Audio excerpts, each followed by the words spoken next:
is something that happens. And people are, some of these star athletes are right next to the person that is abusing them and putting on this mask. And we had to come to a point where we had to take that mask off. We had to stop pretending like, yeah, I'm just so great, this person helped me get through all of this stuff, and this whole time this is the person that is abusing them. I commend women like Tina Turner sharing her story. So many women that stood up to share their story, and we thought that it was the perfect thing, and really, it's not. So I want us to get to a place where we can remove those masks and share your story. Like I said, cut those trauma chains off.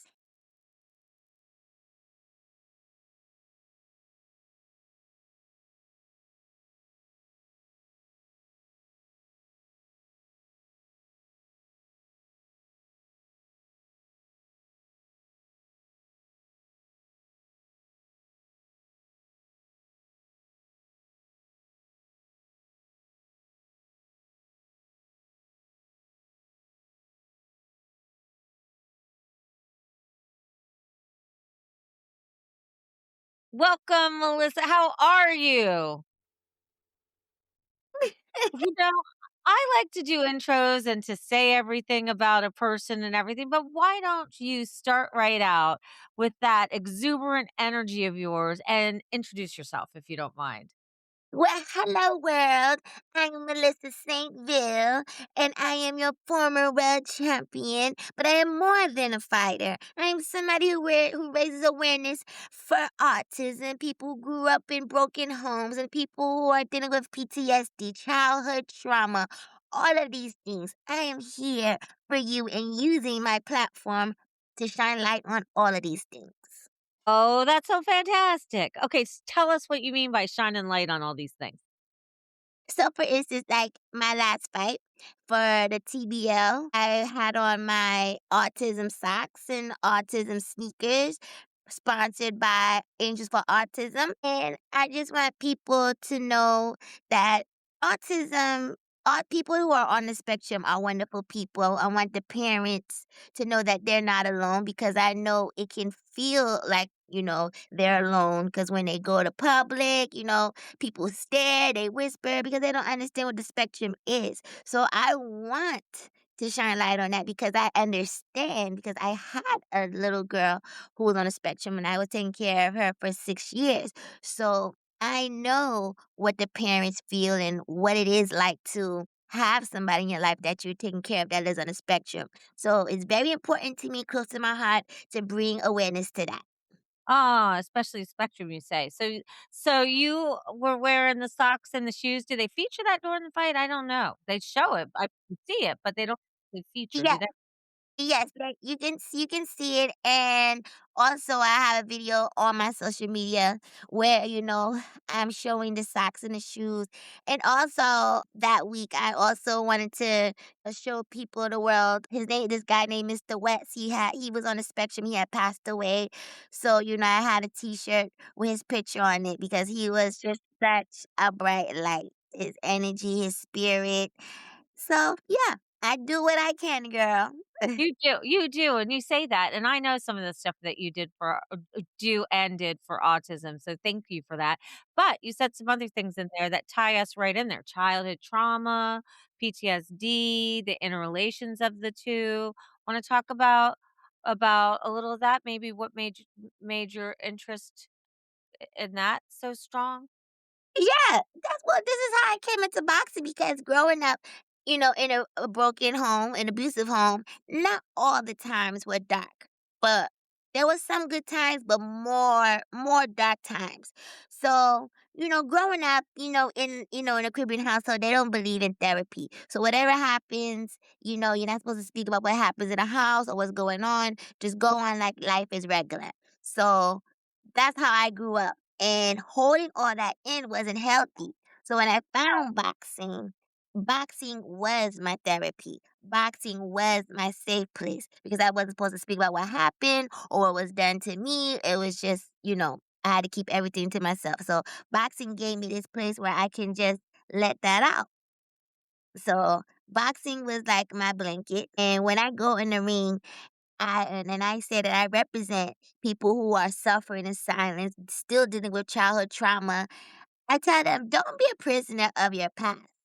You know, let it out. Let out. If it's hitting something, a heavy bag, going to the gym, yelling, let it out. If you want to confront the person, let them know, what they did was wrong.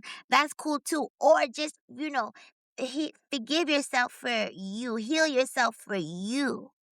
And that's really important because I don't want people or even myself to walk around holding this past pain, this past trauma because triggers. We all have these triggers. Like for instance, one day I went to a weigh-in and I seen somebody and it triggered me because I was in this situation where I was in a hospital and they couldn't even ask me if I was okay.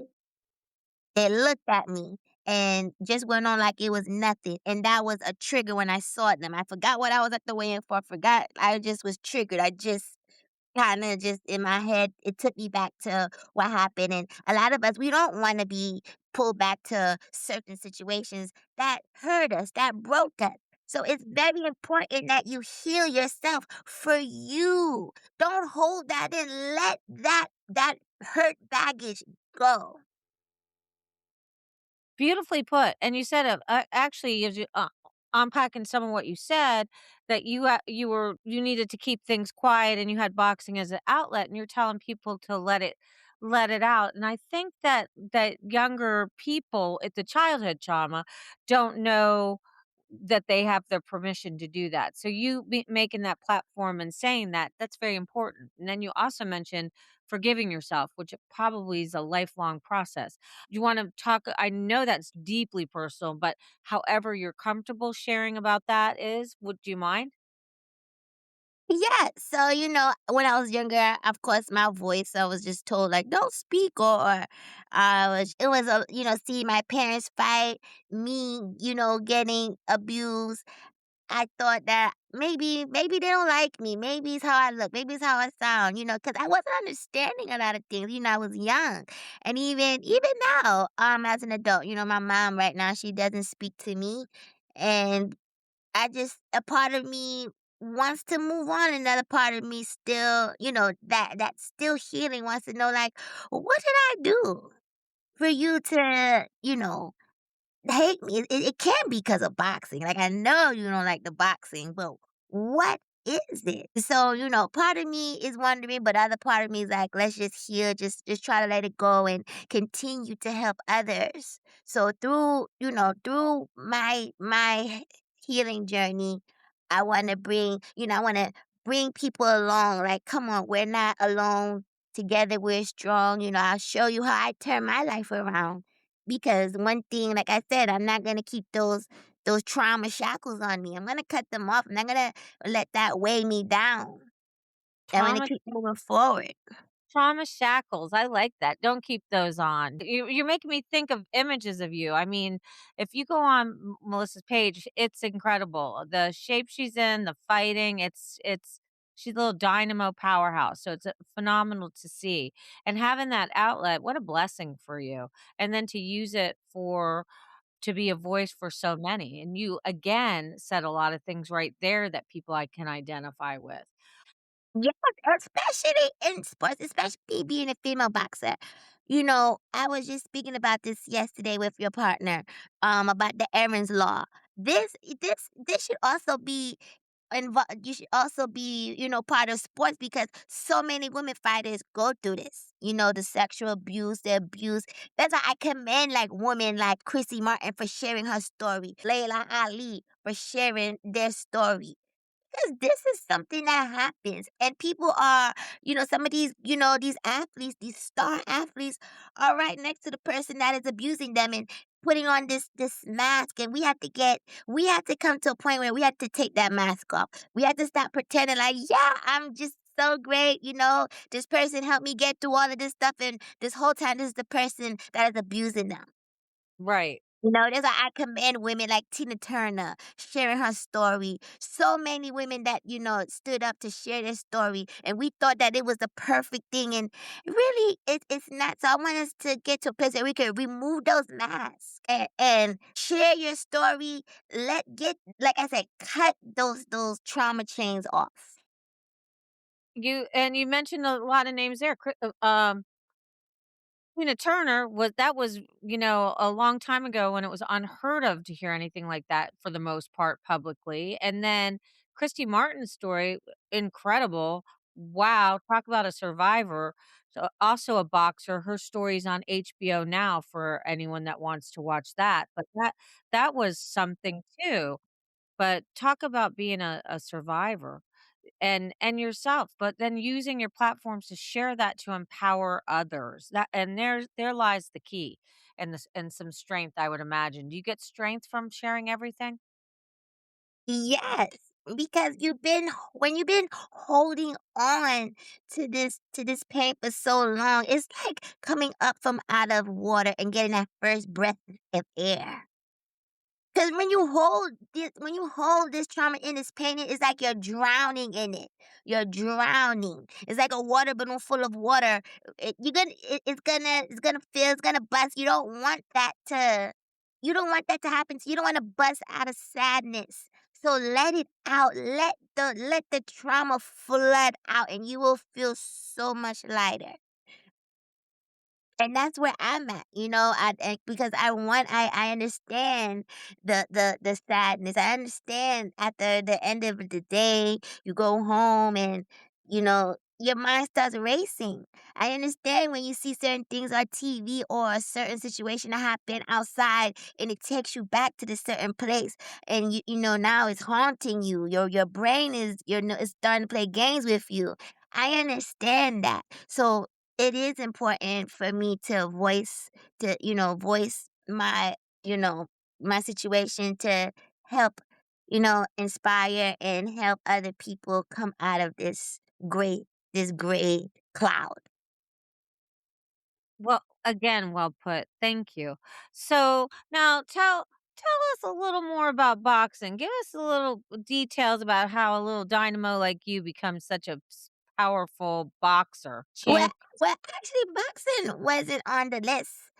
Back in the day, the closest thing I came to boxing was playing them Mike Tyson Punch-Out game on the Nintendo. What I really wanted to do was go to Columbia University and study theater and do things on Broadway. But boxing was my path. There's no regrets. When I got into boxing, it started off as being therapy, a safe place. And when I saw that there were other female fighters, I said, "Oh wow, maybe I want to do this." Because before boxing, I was already fighting. I was already fighting in school. I was fighting out in the streets, fighting bullies and stuff. So I said, "Hey, why not? Well, let's give this a try. Let's turn a negative into a positive." So I'm learning the footstands. I'm learning how to put my hands up, and from there, I just said, "This is something that I'm gonna do." So boxing chose me. So I was chosen to be on this path because later on, God was going to use me to help other people. So he said, I'm gonna give you this boxing platform. So in the beginning, I was being molded already. Okay, I'm a champion and I'm traveling the world. I'm making a name for myself. And now here I am, share my story and just blossom like a lotus flower. And now I'm here to help others using my platform because I am more than just a fighter. I am a champion, but I am more than that. I am the people's champ. And I want people to know that they have somebody. I'm here for the voiceless. I'm here for the underdogs. And I just want people to know that St. Bill is in your corner. That. I love that. So now, not I'm not gonna pretend to know the details of boxing, but it is a showman and it is some dance moves indirectly, with the feet, right? Some fast movements and foot moves, right? So you kinda got a little of that Broadway in there, right? No? Am I wrong? Yes, They are. Yes, yes, I like it. I'm entertaining. When I get in there like this Sunday, I'll be entertaining. So when I get in there for those 3 minutes, I'm moving, I'm throwing my punches. You see my footwork and my head movement, and I'm giving them a smile before the fight, after the fight, showing good sportsmanship, and moving on. So yes, I guess you could say it is. I'm entertaining. So. That is so cool though, and such a tough field. Did you come up with through a lot of obstacles? Well, you mentioned a little bit about possibly struggle with being a female in the biz. Is it harder to be a female in the biz? And do you have any idea the numbers on that? I have no idea. None. Zippo, sorry. Yes, I when I started boxing, I was coming in a place where they wasn't paying the female fighters, where they wasn't, paying attention to female fighters. So it was hard. A lot of trainers they wasn't gonna take you serious. Nobody was really paying attention. When you went to a fight, they probably put one girl on the card. We wasn't really getting TV time, wasn't really getting paid. So yeah, I came up in a time when female fighters were still trying to fight for, better pay and to fight on bigger cards, get in the Olympics and stuff. So the opportunities that the women fighters have now, we didn't have it when I was fighting. So You it was hard. paved the way. Yeah, huh? Oh, yeah. Oh, yes, I was definitely one of the ones to kick down that door. Cause from day one, I tell people women's boxing has always been electrifying. If you are just now, getting on the women's bandwagon, you are so late. And that is why on my social media, when they were getting ready to show women's boxing on ESPN, I posted all of those old female fights to show people they've been these women been fighting. These women been shining. It ain't just now with the Katie Taylors, the Clarissa Shields. It's not. No, there are women that came before them that were already put on the show, and they were marvelous. So I tell people, if you're gonna tell a story, start from the beginning. Because women's boxing it didn't just start now. Women's boxing been around. So I always want to tell people that if you're gonna tell a story about women fighters, let's start from the beginning. Look at that. You are so of much energy, and I love it. I love it. Okay, so now tell us. I'm thirsty for more. Give me some more. Tell me some more nuggets.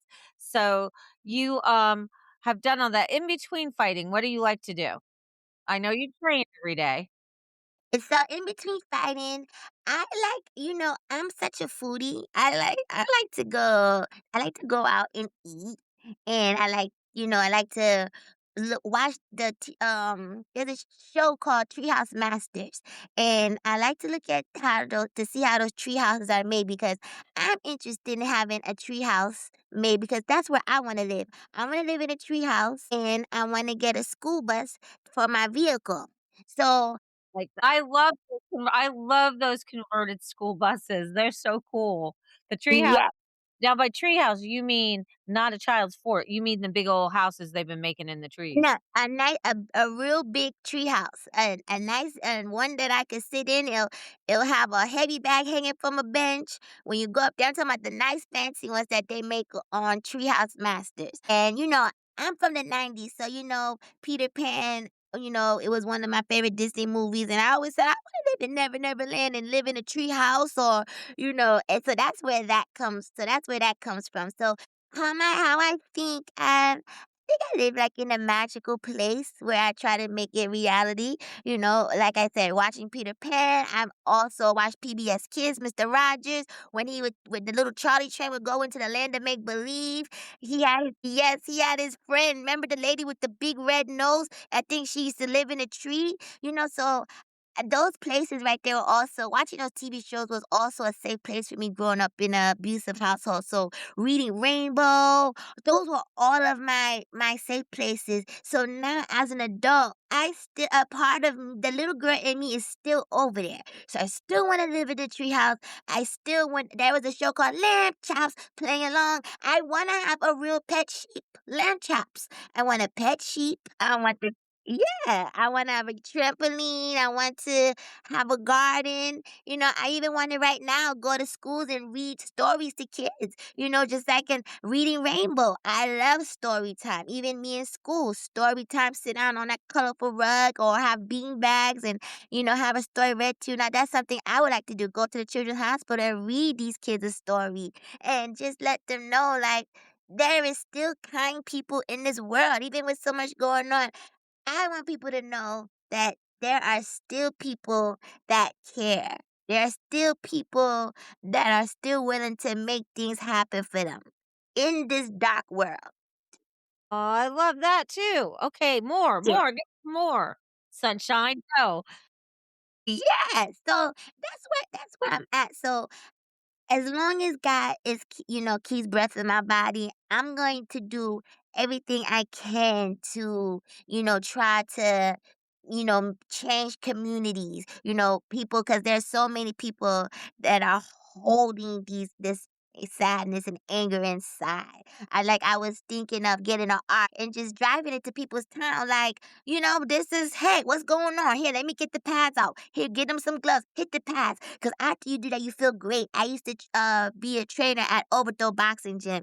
And every time my class got done, people say, Melissa, you don't understand the day that I had. But after your class, first of all, I'm tired, but I feel good. And people need that. So I want to have this RV and I'm just driving around and I come out like, come on, let's do a one. We're gonna have a one-on-one or a group session with Melissa Saintville. No matter where I'm at, we could park the RV in a Walmart parking lot and just let's let the sadness go. Whatever happened years ago, whatever happened 10 minutes ago, 1 minute ago. This is the time where we're gonna punch it out. So here we go. I like that too. Come to my neighborhood next. Let's go. Let's get you here.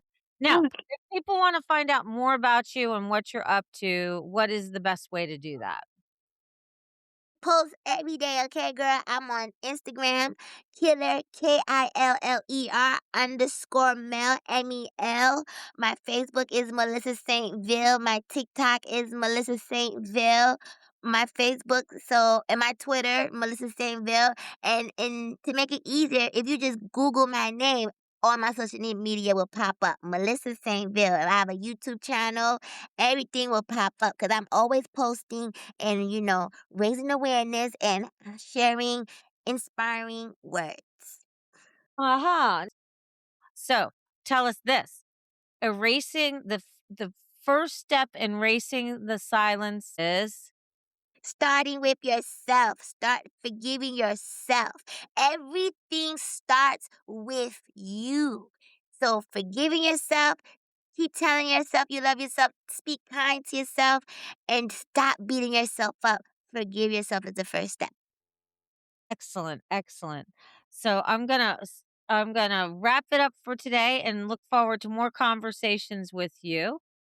Thank Thank you for having me. Thank you for listening to Erase PTSD Now, the podcast. If you've been affected by trauma, love someone who has, or want to be a part of real change, this space is for you. New episodes drop every third Wednesday.